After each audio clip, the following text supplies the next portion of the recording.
Hello दोस्तों, जैसा कि हम लोग पहले चर्चा कर चुके थे कि सीटेट तैयारी के लिए हम लोग प्रीवियस ईयर के क्वेश्चंस पेपर की एक सीरीज़ करेंगे। इसलिए करेंगे क्योंकि सीटीईटी क्वेश्चंस को बार बार रिपीट करता है। सीटीईटी एक ऐसा एग्ज़ाम है जिसका सिलेबस 10 साल से, जब से सीटीईटी का इतिहास शुरू हुआ, कभी चेंज नहीं हुआ है और क्वेश्चंस भी लगभग वही आते हैं, बार बार रिपीट होते हैं, लेकिन ऑप्शंस बदल दिया जाता है।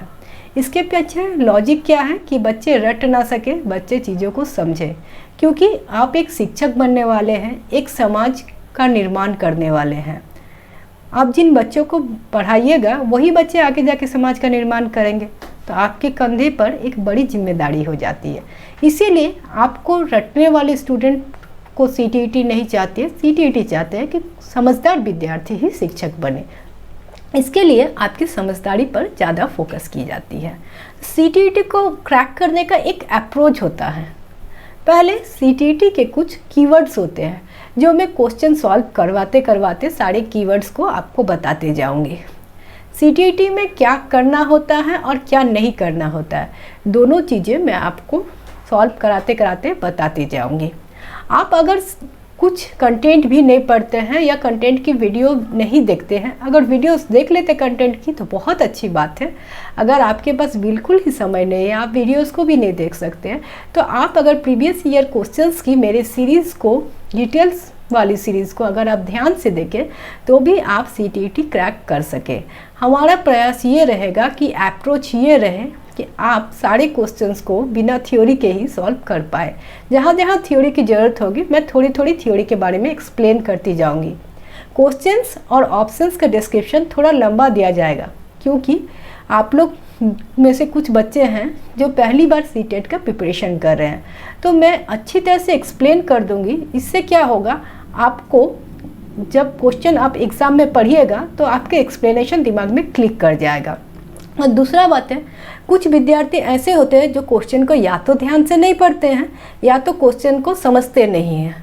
सीटीईटी में क्वेश्चन को ध्यान में पढ़ना बहुत ज़रूरी है, क्योंकि एक नहीं पूरा ऑप्शंस को बदल देती है। और सीटीईटी के आंसर्स कभी कभी ऐसे होते हैं, 2 या 2 से ज़्यादा ऑप्शंस भी आपको सही लगेंगे, तो सब ऑप्शंस आपको पढ़ना है, क्योंकि उनमें से जो सबसे बेटर ऑप्शन है वो आपको चुननी है। तो आइए हम लोग अब चलते हैं स्क्रीन पर और कुछ क्वेश्चंस जो प्रीवियस ईयर्स में आ चुके हैं उन्हें हम लोग देखते हैं। पहला क्वेश्चन हमारा एप्लीकेशन बेस्ड क्वेश्चन है। इस तरह के क्वेश्चंस में क्या होता है, एक आपको सिचुएशन दे दी जाती है और उस पर क्वेश्चंस पूछे जाते हैं। इस बार सीटीईटी में कहा गया है कि एप्लीकेशन बेस्ड क्वेश्चंस को ज़्यादा पूछे जाएंगे ताकि आपकी समझदारी का परीक्षण हो सके। तो आइए हम लोग आते हैं प्रथम प्रश्न पर। हमारा प्रथम प्रश्न कहता है, एक खेल क्रिया के दौरान चोट लगने पर रोहन रोने लगा। एक रोहन नाम का बच्चा है जिसे चोट लग गई और वो रोने लगा। यह देखकर उसके पिता ने कहा, लड़कियों की तरह व्यवहार ना करो, लड़के रोते नहीं हैं। तो पिता का यह कथन कैसा है? इस पर 4 ऑप्शन है। तो अगर आपसे पूछा जाए लड़कियों की तरह व्यवहार ना करो, लड़के रोते नहीं हैं, क्या यह स्टेटमेंट अपने आप में सही है? नहीं, क्योंकि चोट लगने पर सब बच्चे रोते हैं, वो लड़के हैं या लड़कियां हैं इससे तो कोई मतलब है नहीं। चोट तो सबके शरीर में समान होती है, दर्द भी सबको समान होती है, तो लड़के हो या लड़कियां हो वो तो रोएंगे ही। अब हम लोग आते हैं प्रथम ऑप्शंस पर, जिसमें है लैंगिक रूढ़िवादिताओं को दर्शाता है। अब रूढ़िवादिता क्या होता है? आप किसी एक विचार के साथ स्ट्रिक्ट खड़े हैं। जैसे कोई घर में नियम है कि ये पूजा घर में किसी भी हाल में आपको बैठ के ही पूजा करना है, आप खड़े नहीं रह सकते हो। अब ऐसे में कोई भी लोग हम आपके घर में पहुंच जाए, कोई गेस्ट पहुंच जाए जिनको बैठने में प्रॉब्लम है, तो उनको भी ज़बरदस्ती कहा जाएगा या तो आप बैठ के पूजा कीजिए, नहीं तो आप हमारे पूजा घर में नहीं आ सकते हैं। तो इस तरह की सोच को रूढ़िवादिता कहा जाता है कि हम अपने सोच से नहीं हिलेंगे, चाहे दुनिया इधर से उधर हिल जाए। तो लैंगिक रूढ़िवादिता क्या हो गया कि आप जेंडर के बारे में सेक्स के बारे में, महिलाओं और पुरुषों के बारे में कुछ एक विचार बना लिए हैं और आप उस विचार पर टिके हुए हैं, चाहे वो विचार सही है या गलत, इससे आपको कोई मतलब नहीं है। तो लैंगिक रूढ़िवादिताओं को क्या ये सोच दर्शाता है? ऑप्शन नंबर 2, लैंगिक रूढ़िवादिताओं को चुनौती देना। चुनौती देना क्या होता है? आप जब किसी को कुछ चीज़ में चुनौती देते हैं, या तो आप तर्क द्वारा अपने आप को सही प्रूफ करते हैं, या फिर कुछ ऐसा करते हैं कि उस चीज़ को, उस सोच को आप चुनौती दे देते हैं, उस चीज़ को आप करके दिखाते हैं कि आपने जो चीज़ कहा था मैं नहीं कर सकते, मैंने वो चीज़ करके दिखाया, तब वो चुनौती होता है। तो यहाँ चुनौती तो दी नहीं जा रही है। तीसरी ऑप्शन, लैंगिक भेदभाव को कम करता है, अर्थात महिला और पुरुषों में जो भेदभाव है समाज में उसको कम करने के लिए ऐसा कहा गया है कि लड़कियों की तरह व्यवहार ना करो। ऐसा तो है नहीं। लैंगिक समानता को बढ़ावा देता है, अर्थात महिला और पुरुष के समानता को यह बढ़ावा दे रहा है। महिला पुरुष के समानता को बढ़ावा कैसे दे सकते हैं? जैसे पुरुष भी स्कूल जा रहे हैं, अब महिला भी स्कूल जा रही है। पुरुष जिस ऑफिस में काम कर रहे हैं, आज महिला भी कंधे से कंधा मिलाकर उस जगह में काम कर रही है। तो ये लैंगिक समानता को बढ़ावा दे रही है, लेकिन इसमें तो ऐसा कुछ कहा नहीं गया है। तो ये जो पहला क्वेश्चन का आंसर होगा वो पहला ही ऑप्शन होगा, लैंगिक रूढ़िवादिता को ये दर्शाता है। ठीक है, मैं फिर से कह रही हूँ, क्वेश्चन और ऑप्शंस के एक्सप्लेनेशन थोड़े लंबे होंगे, पर आप वीडियो को स्किप मत कीजिए, आप वीडियो को कंटिन्यूअस पूरा देखिए, क्योंकि आप 4 या 5 वीडियो इस तरह से आप पेशेंसफुली अगर देख लेते हैं तो आप खुद देखिएगा, छठा वीडियो से जो MCQs आएंगे आप उसके आंसर खुद कर पा रहे हैं। और एक बार और मैं कहूँगी कि क्वेश्चंस को सॉल्व करने से पहले आप क्वेश्चंस को ऑन स्क्रीन पढ़ लें, वीडियो को पॉज करके ऑप्शंस को पढ़ लें और समझने की कोशिश करें, क्योंकि इस बार एग्ज़ाम ऑनलाइन होगा तो आपको ऑनलाइन स्क्रीन पर प्रश्न पढ़ने की आदत होनी चाहिए। आइए अब हम लोग आते हैं हमारे नेक्स्ट प्रश्न पर, जो कि है एक प्रगतिशील कक्षा में। प्रगतिशील कक्षा क्या होती है? एक ऐसा कक्षा जहाँ पे बच्चों के सर्वांगीण विकास पर ध्यान दिया जाए। अभी बच्चों के सर्वांगीण विकास पर ध्यान दिया जा रहा है कि बच्चे सब तरह से प्रगति करें। बच्चे सिर्फ ज्ञान के लिए ही स्कूल नहीं जाए, बच्चे मानसिक रूप से, सामाजिक रूप से, शारीरिक रूप से और संवेदनात्मक रूप से भी स्ट्रांग बने। तो ऐसी प्रगतिशील कक्षा में क्या होना चाहिए? अध्यापक को अटल पाठ्यक्रम पढ़ाना चाहिए कि यहाँ से यहाँ तक चैप्टर 1 से 5 तक फर्स्ट टर्म में आएगा तो एकदम 1 से 5 तक के हर क्वेश्चन MCQ के साथ बच्चे को रटा दो, एक एक लाइन पढ़ा दो। अगर बच्चा बाहर से कोई क्वेश्चन लेके आए और जानना चाहे तो बच्चे को कह दो ये आपके पाठ्यक्रम में नहीं है, इसे आपको नहीं बताया जाएगा, आप मेरा टाइम वेस्ट ना करें। क्या ऐसा होना चाहिए? ऑप्शन नंबर 2, विद्यार्थियों में प्रतिस्पर्धा पर बल देना। सपोज कीजिए 2 बच्चे हैं, एक रमेश एक सुरेश। आप रमेश को कहते हैं देखो सुरेश कितना जल्दी बना लिया, तुम बना नहीं पा रहे हो। जब सुरेश बना लिया तो क्लास के बाकी बच्चों को कह रहे हो रमेश और सुरेश बना लिया, आप लोग बना नहीं पा रहे हो, क्या ये सही है? आप लोग इतना लेट क्यों बना रहे हो? तो इस तरह आप प्रतिस्पर्धा पर बल देते हैं, पर ये प्रतिस्पर्धा पर बल देना बिल्कुल सही नहीं है, क्योंकि बच्चे ऐसे में एक दूसरे के देखा देखी में कॉपी में बना लेंगे और वो सीखने की कोशिश नहीं करेंगे। हो सकता है अगर आप कोई एक्सपेरिमेंट करा रहे हो तो बच्चे एक्सपेरिमेंट के रिजल्ट भी कॉपी कर लें और बोल दें कि हमने एक्सपेरिमेंट कर लिया है और निष्कर्ष हम निकाल लिए हैं। ऑप्शन नंबर 3, ज्ञान की संरचना के लिए प्रचुर मौके प्रदान करने चाहिए। अर्थात अगर आप सिखा रहे हैं 2 + 2 4 होते हैं, तो पहले आप 2 बॉल दिए, फिर आप और 2 बॉल दिए और बच्चों को बोले कि आप जोड़ के दिखाइए कि 2 + 2 4 होते हैं। फिर आप ये कर सकते हैं कि आप किसी और चीज़ लेके आए, जैसे 4 अलग अलग चीज़ें दिए, चौक, मार्कर, डस्टर और एक और चीज़ दे दिए, कॉपी दे दिए और बोले कि अब जोड़ के बताओ कि ये कितने चीज़ें हुए। तो बच्चे जोड़ के 4 बताएं। या फिर आप खेल के मैदान पे लेके गए और खेल के मैदान में हर एक विद्यार्थी को 4-4 का ग्रुप बता दिए और पूछे हर एक ग्रुप में कितने कितने विद्यार्थी हैं, तो वो लोग 4 बता दिए। तो अलग अलग तरह से आप बच्चों को एक चीज़ को सिखाने के लिए भरपूर मौके दे रहे हैं, ताकि कोई बच्चा अगर किसी तरह से नहीं सीख सके तो वो दूसरे तरह से सीखे। तो क्या ये ज्ञान की संरचना के लिए, निर्माण के लिए अच्छी हैं? और चौथा, विद्यार्थियों को उनके अकादमिक अंकों के आधार पर नामांकित करना चाहिए। अर्थात जो प्रथम आया है उसको प्रथम रोल नंबर 1, जो द्वितीय आए हैं उसे रोल नंबर 2, जो पीछे से फर्स्ट आए हैं उनको अंतिम रोल नंबर दे दिया जाता है। ऐसा पहले होता था पर अब नहीं होता है। अब अल्फ़ाबेटिकल ऑर्डर में किया जाता है। क्यों? क्योंकि जो प्रथम, दूसरे या तृतीय आते हैं साधारणतः उन पर घमंड की स्थिति पैदा हो जाती है, बच्चों में प्रतिस्पर्धा भी होने लगती है, और जो अंतिम आते हैं उनके मन में हीनता की भावना आ जाती है कि हम कुछ नहीं कर सकते। तो इस तरह की चीज़ें आपको नहीं करनी है। तो सीटीईटी में हम कुछ नेगेटिव टैग वर्ड्स की बात कर रहे थे। ये अटल पाठ्यक्रम जो है, अटल वर्ड आपका सीटीईटी के लिए एकदम नेगेटिव हो जाएगा, कभी भी अटल वाला आंसर नहीं होगा। क्यों? क्योंकि ये कहा जा रहा अटल पाठ्यक्रम, और हम लोग फोर्स करते हैं फ्लैक्सिबल होने की। हम लोग भी ऐसे इंसान को पसंद करते हैं जो हर माहौल में डल जाए। हम लोग किसी भी अटल आदमी को पसंद नहीं करते हैं। तो पाठ्यक्रम भी हमारा ऐसा हो कि वो लचीला हो। अगर बच्चे कहीं से भी प्रश्न पूछते हैं तो शिक्षक का ये फर्ज बनता है कि ये शिक्षक उनके जिज्ञासा को शांत करे। दूसरा, प्रतिस्पर्धा, ये भी बिल्कुल नेगेटिव टैग वर्ड है। पहले हम लोग प्रतिस्पर्धा पर जोर देते थे कि बच्चों पे प्रतिस्पर्धा कराए तो बच्चे पढ़ेंगे। हम लोग घर में भी बोल देते हैं, दो बहन है तो देखो वो ऐसा करती है, तुम नहीं कर सकते हो। लेकिन ये बिल्कुल गलत है। इससे दोनों बहन में हिंसा की भावना उत्पन्न होती है और दोनों बहन में या दोनों भाई में झगड़े के कारण आगे जाकर ये बन सकती है। तो प्रतिस्पर्धा की जगह परस्पर सहयोग पर बल देना चाहिए, और ये आपके परस्पर सहयोग हमेशा आपका पॉजिटिव टैग वर्ड होगा सीटेट के लिए, और प्रतिस्पर्धा हमेशा नेगेटिव टैग वर्ड होगा। अब आते हैं हम लोग हमारे तीसरे ऑप्शन में, ज्ञान की संरचना के लिए प्रचुर मौके प्रदान करना। ये पॉजिटिव टैग वर्ड है, और प्रचुर मौके, आप जितना मौका प्रदान कीजिएगा बच्चा उतना सीखेगा। क्योंकि क्लास में अलग अलग तरह के बच्चे होते हैं। कुछ बच्चे थोड़े ज़्यादा इंटेलिजेंट होते हैं, कुछ एवरेज से भी बिलो इंटेलिजेंट होते हैं, कुछ थोड़ा कम सुनते हैं, कुछ थोड़ा कम देखते हैं। तो ऐसे सारे बच्चों को आपको लेके चलना है, क्योंकि अभी समावेशी शिक्षा की बात हो रही है। स्कूल एक विद्यालय में सारी तरह के बच्चों को पढ़ाने की बात हो रही है। ऐसा इसलिए किया जा रहा है क्योंकि बच्चे को तो रहना एक ही समाज में है।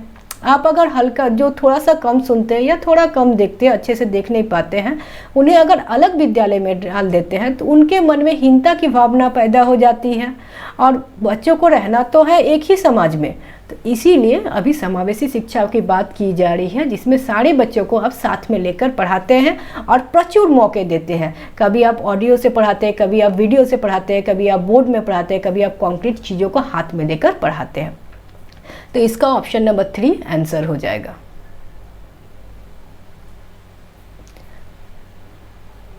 आइए हम लोग आते हैं नेक्स्ट प्रश्न पर।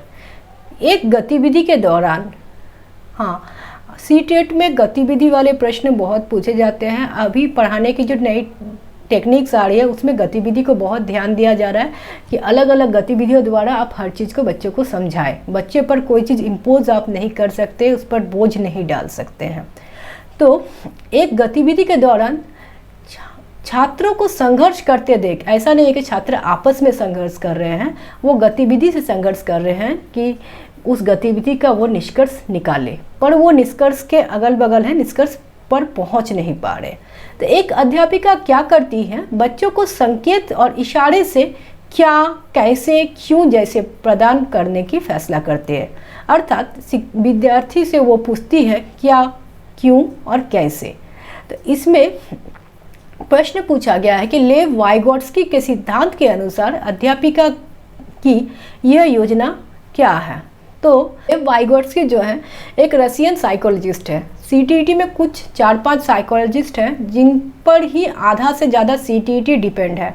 जैसे हमारे रशिया के लेव वाइगोट्स्की साहब हैं, स्विट्ज़रलैंड के हमारे जीन पियाजे साहब हैं, फिर बेंडूरा है और कोलबर्ग है, ठीक है। इस तरह के और 1-2 साइंटिस्ट और हैं, साइकोलॉजिस्ट और हैं। तो इन पर सीटीईटी टिकी हुई है, तो इनके बारे में थ्योरी को हम लोग विस्तार से चर्चा करेंगे। पर जैसा कि मैंने वादा किया था, बिना हम लोग सिद्धांत को जाने अपने सीटीईटी को सॉल्व अपने अप्रोच से करते हैं, ताकि जो बच्चों के पास समय नहीं हो कि वो कंटेंट वाले वीडियो देख सके, वो भी सीटीईटी इस बार क्वालिफाई जरूर कर सके। आइए हम लोग लेव वाइगोट्स्की के सिद्धांत को बिना देखे इसे सॉल्व करने की कोशिश करते हैं। तो अनुसार अध्यापिका की यह योजना क्या है, बच्चों को अधिगम के लिए अनुप्रेरित या निष्प्रेरित करती है। क्या कोई शिक्षक अपने बच्चे को निष्प्रेरित कर सकती है, डिमोटिवेट कर सकती है? पहले ज़माने में होता था कि तुमसे कुछ नहीं होगा, तुम जाके भैंस चराओ, पर अभी ये नहीं होता है। अगर ये आप करते भी है तो आप बच्चे को मानसिक रूप से अत्याचार कर रहे हैं, ये आप नहीं कर सकते हैं। आते हैं हम लोग नेक्स्ट ऑप्शन पे। अधिगम के लिए पाड़ आधारभूत संरचना का काम करेगी। जैसे हम लोग घर बनाने के लिए पहले एक मचान बनाते हैं, उसके बाद हम लोग घर बनाते हैं, तो ये एक मचान का काम करेगी। अर्थात आप उसे तब तक हेल्प करेंगे बच्चे को जब तक वो सही लाइन पर आ नहीं जाए। जब वो सही लाइन पे आ जाएगी तब आप हेल्प करना बंद कर देंगे। तीसरा, छात्र में प्रत्याहार या निकास की प्रवृत्तियाँ पैदा होगी। अगर शिक्षक मैडम पूछती है कि आप क्या कर रहे हो, कैसे कर रहे हो, तो बच्चा क्या विड्रॉल कर देगा, करना छोड़ देगा कि यह काम मैं नहीं करूँगा, ये ऐसा तो हो नहीं सकता है, निकास तो वो नहीं करेगा। अधिगम की प्रक्रिया अर्थहीन हो जाएगी। अगर मैडम प्रश्न पूछ दी तो अधिगम की प्रक्रिया अर्थहीन हो जाएगी, ऐसा तो नहीं हो सकता है। चलिए, तो हमारे पास ऑप्शन नंबर 2 ही बच गया और यही आंसर है, पर हम लोग इसे एक एग्जाम्पल के द्वारा समझते हैं। मान लीजिए एक कोई बच्चा है, क्लास में वो गणित बना रहा है। शिक्षिका बोर्ड पर एक प्रश्न दिए हैं, 8/2 बराबर कितना होता है।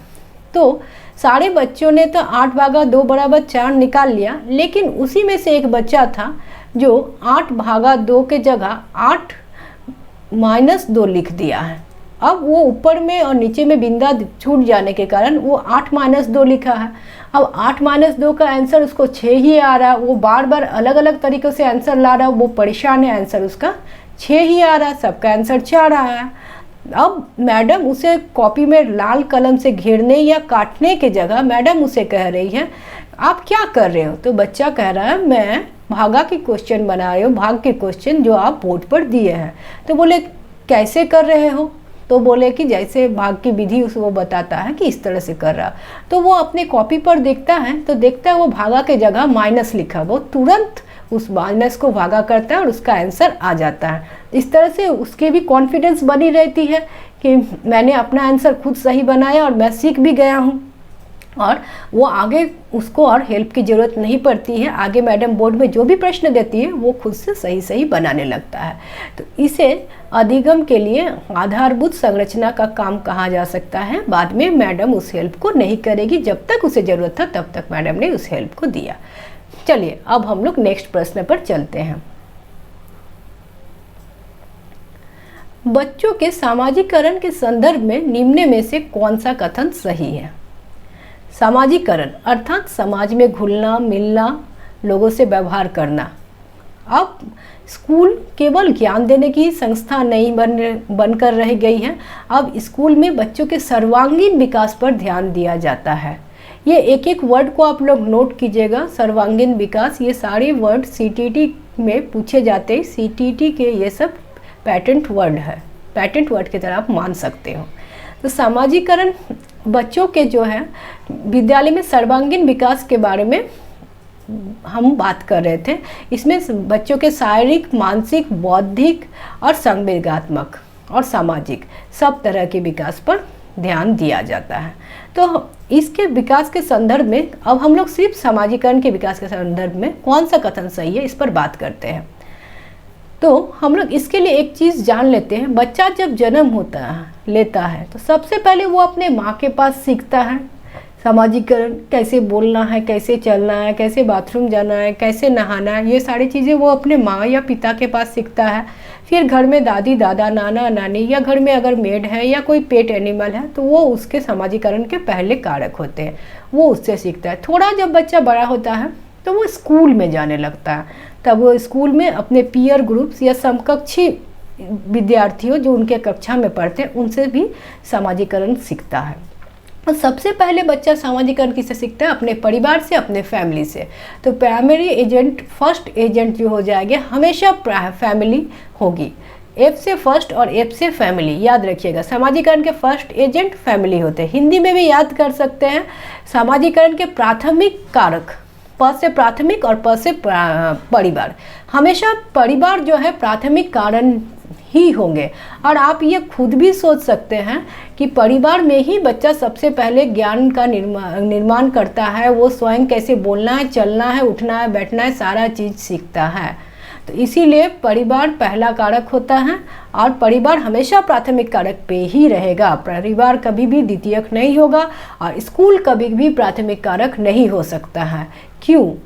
क्योंकि स्कूल जो है ये हम लोग फैमिली के परिवार में रहने के बाद, परिवार में कुछ सीखने के बाद ही हम लोग स्कूल जाते हैं। ऐसा नहीं होता है कि बच्चा जन्म लेता है अब स्कूल चल गया, स्कूल में उसे चलना सिखाया जाएगा। बच्चा जब चलना बोलना सीख लेता है तभी वो स्कूल जाता है, तो स्कूल हमेशा द्वितीयक कारण होगा। अब बात है मास मीडिया या फिर सोशल नेटवर्क की साइट, ये सब कभी द्वितीयक में भी चले जाते हैं, कभी तृतीयक की भी अगर चर्चा होती है तो तृतीयक कारक में भी जा सकते हैं। डिपेंडिंग ऑन क्वेश्चन होता है, सिचुएशनल क्वेश्चन होता है, उस समय आपको ये सब जब आएंगे प्रश्न तब मैं आप लोग को डिटेल्स में समझाऊंगी। तो अभी हम लोग आते हैं हमारे प्रश्न पर। बच्चों के सामाजिकरण के लिए विद्यालय सामाजिकरण का एक द्वितीयक कारक है। विद्यालय द्वितीयक कारण है, बिल्कुल सही। परिवार सामाजिकरण का एक प्राथमिक कारक है। प्राथमिक कारण प से और प से परिवार, ठीक है, तो सही है, दोनों चीज़ सही है। तो लेकिन हम इसमें डॉट लगा के रखते हैं, क्यों? क्योंकि सीटीटी में कभी कभी ऐसा होता है कि सारे ऑप्शन सही है, सब में से सबसे ज़्यादा सही है क्या कौन सा वो चुनना होता है, और कभी कभी answer all of the above अर्थात उपरोक्त सभी भी हो जाता है। इसलिए हम लोग नीचे के ऑप्शंस को भी पढ़ेंगे। सीटीटी में आपको हमेशा ध्यान रखना पड़ेगा कि आप नीचे के ऑप्शंस को भी पढ़ रहे हैं, सारे ऑप्शंस को और सारे क्वेश्चंस को आप जरूर 2 बार पढ़ें। और अगर किसी क्वेश्चन में नहीं वाले क्वेश्चन या ना वाले क्वेश्चन हैं तो उसमें आप तुरंत ना लगा लें, ठीक है। नहीं वाले क्वेश्चन आगे आएंगे, वहाँ पे आप नहीं वाले क्वेश्चन के नीचे तुरंत लाइन लगा लेंगे ताकि आपके माइंड को स्ट्राइक कर जाए। ऑप्शन नंबर 2, विद्यालय सामाजिकरण का प्राथमिक कारक है। विद्यालय तो प्राथमिक कारण है नहीं भाई, प्राथमिक परिवार होता है, विद्यालय द्वितीयक, तो दूसरा वाला तो कट गया। तीसरा, सामाजिकरण समकक्षी सामाजिकरण के प्राथमिक कारण है। समकक्षी सामाजिकरण, आपके कक्षा में जो विद्यार्थी पढ़ते हैं उनसे जो सामाजिकरण आप सीखते हैं। तो पहली बात तो आप स्कूल जाएंगे तभी आपको कक्षा मिलेगी, तो ये प्राइमरी कारण तो हो नहीं सकता। जब स्कूल द्वितीयक है तो स्कूल जाने के बाद ही ये मिलेंगे। परिवार सामाजिकरण का एक द्वितीयक कारक है। परिवार कभी भी द्वितीयक नहीं होगा, परिवार प्राथमिक होता है। अब आते हैं चौथे ऑप्शन पर। परिवार एवं जनसंचार दोनों सामाजिकरण के द्वितीयक कारक है। परिवार द्वितीयक नहीं होता है, तो चौथा ऑप्शन भी कट गया। हमारे पास ऑप्शन नंबर 1 रह गया, जो कि है विद्यालय सामाजिकरण का एक द्वितीयक कारक है और परिवार सामाजिकरण का एक प्राथमिक कारक है। आशा करती हूँ ये प्रश्न आप लोगों को क्लियर हो गया होगा। ऐसे डिटेल्स में मैं अपने कंटेंट वीडियो पे सामाजिकरण के बारे में ज़रूर बात करूँगी।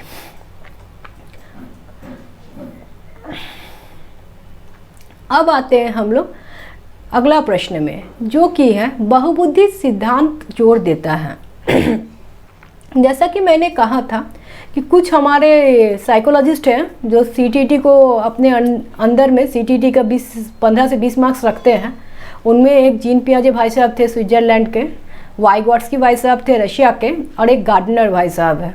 तो ये गार्डनर जो है ये बहुबुद्धि सिद्धांत दिए हैं। तो गार्डनर के बहुबुद्धि सिद्धांत को हम लोग कंटेंट वाले वीडियो में बहुत अच्छे से पढ़ेंगे।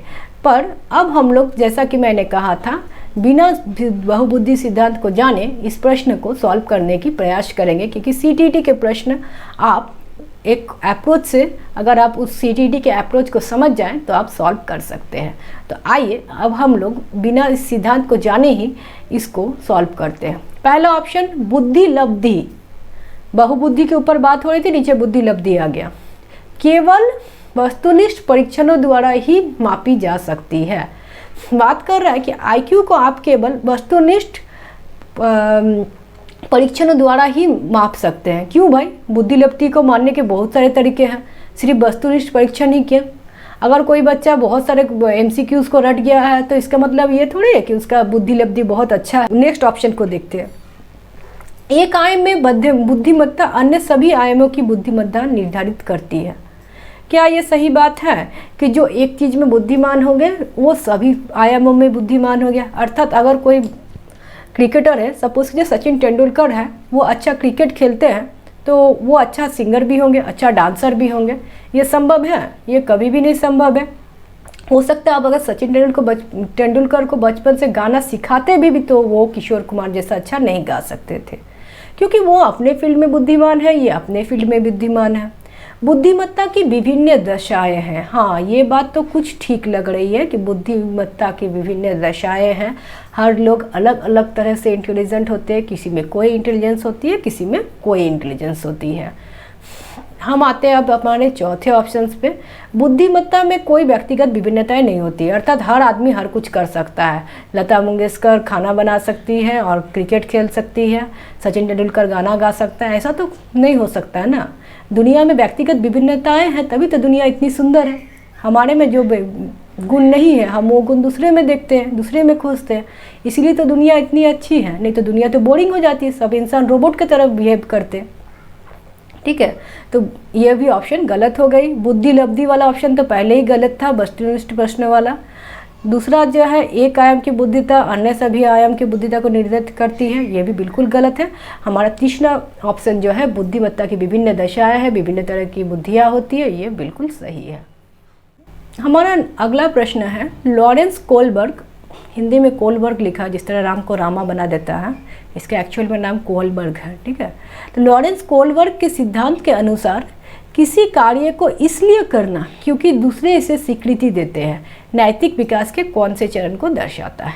अब फिर से लॉरेंस कोलबर्ग भी उनमें से एक फेमस साइकोलॉजिस्ट है, जैसे कि लेव वाइगोट्स्की हमारे नेक्स्ट क्वेश्चन में आएंगे, फिर जीन पियाजे उसके नेक्स्ट क्वेश्चन पर है, फिर बेंडूरा है, तो उसी तरह कोलबर्ग भी है। ये सारे 4-5 साइकोलॉजिस्ट हैं जिनके थ्योरी को हम बहुत अच्छे से समझेंगे, क्योंकि अगर आप इन पांचों साइकोलॉजिस्ट के थ्योरी को समझ जाते हैं तो आधा सीटीटी तो आपको वैसे ही पार है। ठीक है, तो कंटेंट वाले वीडियो में डिटेल्स में इनके थ्योरीज़ को कराया जाएगा, पर अभी हम इनके थ्योरीज़ पर ध्यान नहीं देंगे। हम इनके थ्योरी के बिना ही अपने अप्रोच से क्वेश्चंस को सॉल्व करने की कोशिश करेंगे। तो आइए, तो क्या कह रहा है, किसी कार्य को इसलिए करना क्योंकि दूसरे इससे स्वीकृति दे रहे हैं।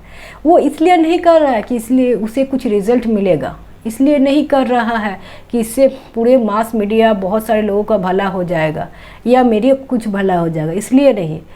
समाज में इसे स्वीकृति दिया जाता है इसलिए वो कर रहा है।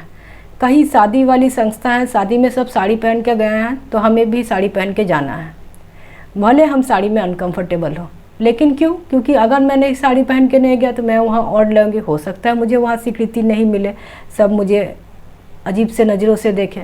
या कहीं आप जा रहे हो, किसी कॉलेज में आप गए हैं, वहाँ सारे लड़के जीन्स पहन के गए हैं, आप भी जीन्स पहन के जा रहे हो, क्योंकि हो सकता है फॉर्मल पहन के जाए तो आप वहाँ पे एक अजीब से लगो।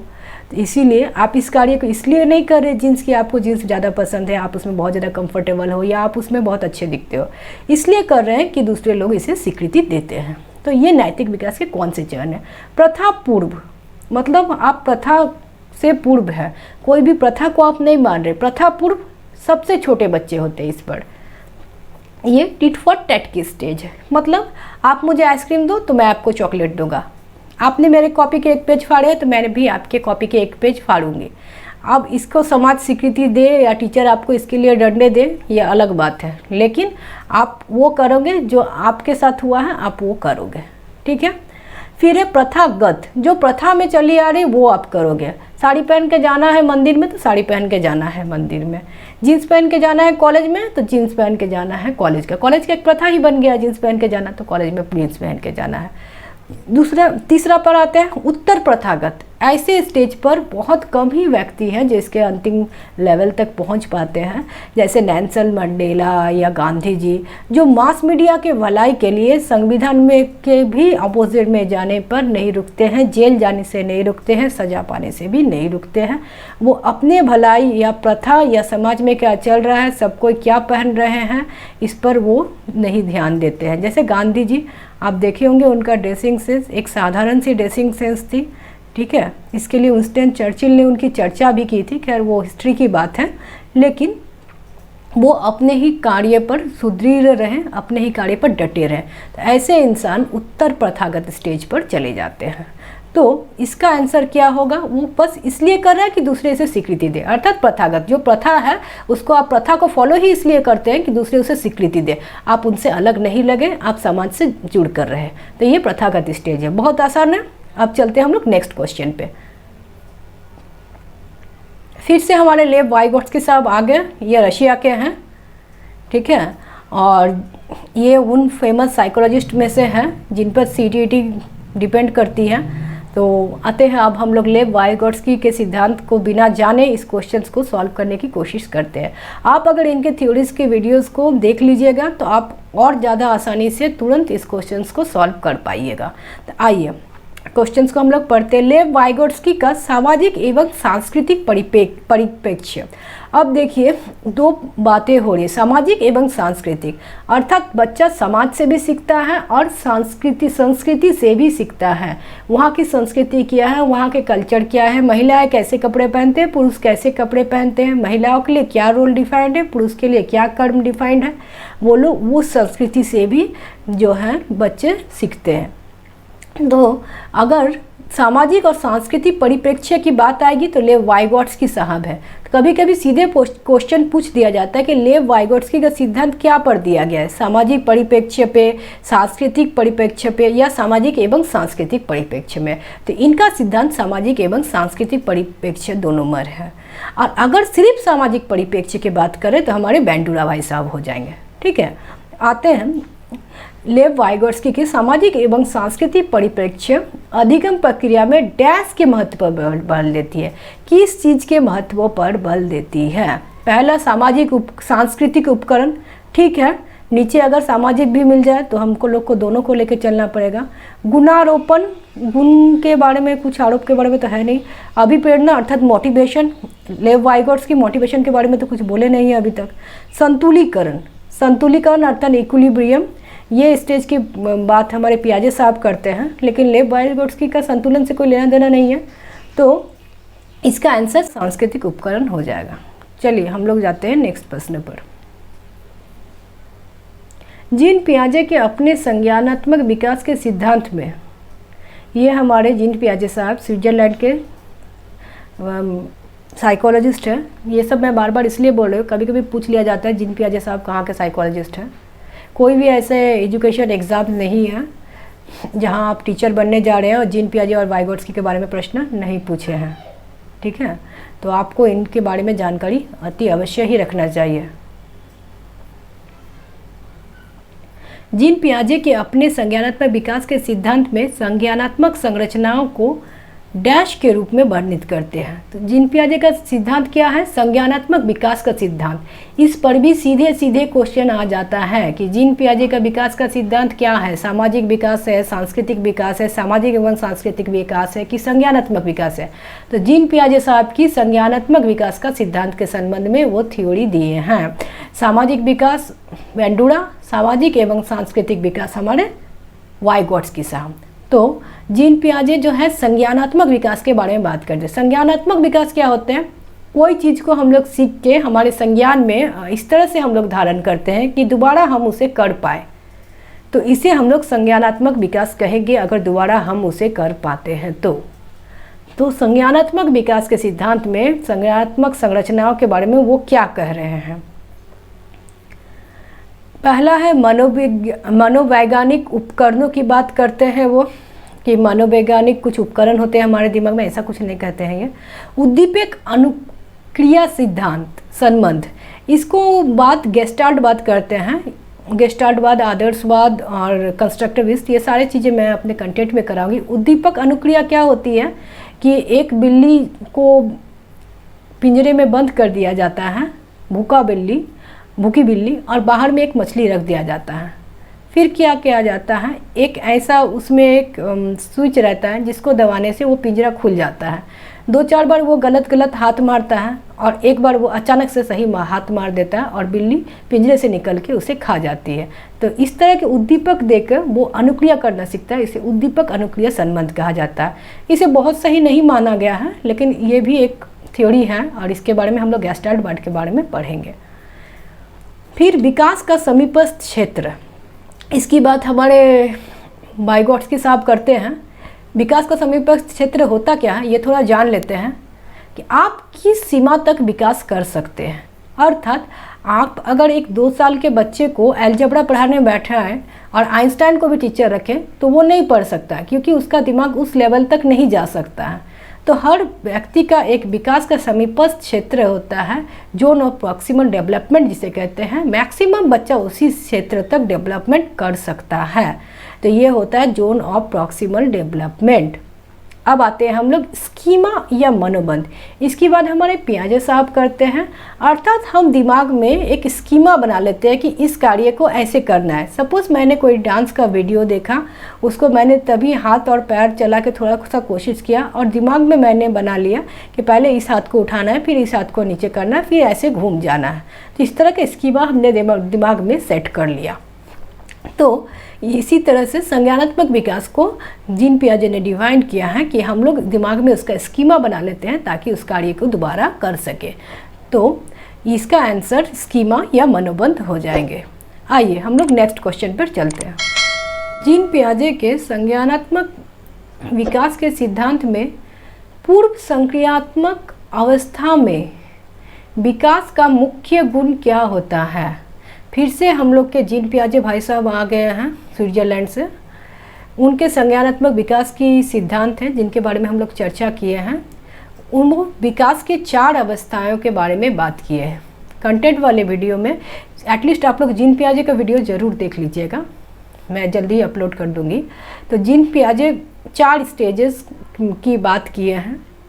बच्चे किस स्टेज पे क्या सीख सकते हैं इस पर और किस स्टेज में क्या क्या गुण होते हैं, वो इस उम्र के आधार पर बच्चों को बांट दिए हैं कि 0 से 2 साल तक का बच्चा इतना सीख सकता है, फिर 3 से लेके 8 साल तक के बच्चे इतना सीख सकते हैं, 8 से 11, फिर 11 से 14 या 15, इस तरह से वो स्टेजेस में बांट दिए हैं ताकि बच्चों के लिए एक करिकुलम बन सके कि किस बच्चे को कितना पढ़ाया जाना चाहिए।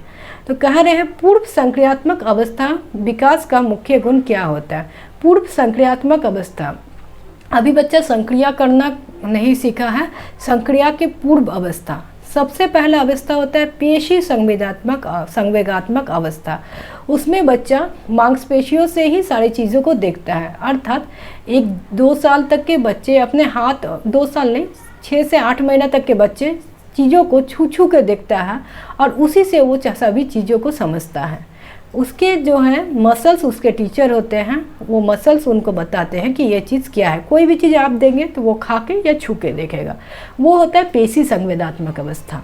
उसके बाद की जो स्टेज होती है वो होती है पूर्व संक्रियात्मक अवस्था। उसके बाद होता है संक्रियात्मक अवस्था और उसके बाद होता है अमूर्त चिंतन की अवस्था। तो हम लोग अभी बात कर रहे पूर्व संक्रियात्मक अवस्था, मतलब 3 से लेके 6 साल तक की अवस्था या 2 साल के आते आते ये स्टेज पे आप पहुंच जाते हैं। अमूर्त सोच मतलब आपको एक कल्पना दे दिया गया है, जो चीज़ आप नहीं जानते हैं, नहीं देखे हैं, उसके बारे में आपको सोचने के लिए कहा जा रहा है। वो तो इतना छोटा बच्चा नहीं सोच सकता है। विचार या सोच में केंद्रीकरण, हाँ, इस समय विचार और सोच में केंद्रीकरण होता है। एक 3, 4, 5, 6 साल तक का बच्चा यही सोचता है कि दुनिया मेरे इर्द गिर्द चल रहा है, मैं ही सब कुछ कर रहा हूँ, मैं ही लाइफ का हीरो हूँ। परिकल्पित निगमनात्मक सोच, ये भी वही है, परिकल्पना करते हैं। आपको एक थॉट दे देते हैं हम, सपोज़ कीजिए कि आप गए हैं किसी नाव में चढ़ के कहीं चांदनी रात में घूमने, उसके बाद क्या क्या हुआ बताइए, वो कहाँ से बताएगा। चौथा, संरक्षण और पदार्थों को क्रमबद्ध करने की क्षमता, तो ऑप्शन ये भी नहीं होगा, ठीक है। तो ऑप्शन हमारा हो जाएगा विचार और सोच में केंद्रीकरण। मैंने अपने स्तर पर सारे क्वेश्चंस को बहुत अच्छे से पढ़ाने की कोशिश की है। जो लोग इस थ्योरीज़ को नहीं भी पढ़े हैं वो लोग भी क्वेश्चंस का सॉल्व कर पाए और अप्रोच CTT की समझ पाए। हो सकता है कि आप लोग को बहुत सारी नई चीज़ें समझ में आई होगी। हो सकता है पहला वीडियो है तो थोड़ा सा आपको उटपटांगा क्वेश्चंस लग सकता है, क्योंकि आप लोग पेडागोजी कभी नहीं पढ़े हैं, तो कुछ नया तो आप लोगों को लगेगा ही, लेकिन 2-4 वीडियोस के बाद ये आप लोगों को बहुत ज़्यादा आसान लगने लगेगी। और आप देखिएगा 5वां वीडियो आते आते 6ठे वीडियो से सारे आंसर्स आप खुद से देने लगेंगे, बशर्ते आप सारे वीडियोस को बिना स्किप किए कंटिन्यूअस देखें और आप कंटेंट वाले वीडियोस को भी ज़रूर देखें। ज़रूरी नहीं है कि आप किसी फ़िक्स टाइम पे देखें, जब भी आपको टाइम मिले वो क्वेश्चंस आप देख लीजिए। अगर आपको वीडियो की PDF चाहिए तो आप मुझे कमेंट सेक्शन में बताइएगा। टेलीग्राम चैनल में मैं PDF दे दूँगी, वैसे आप स्क्रीनशॉट लेके भी या क्वेश्चन को नोट करके भी पढ़ सकते हैं। ठीक है, अभी के लिए इतना ही रहने देते हैं। धन्यवाद।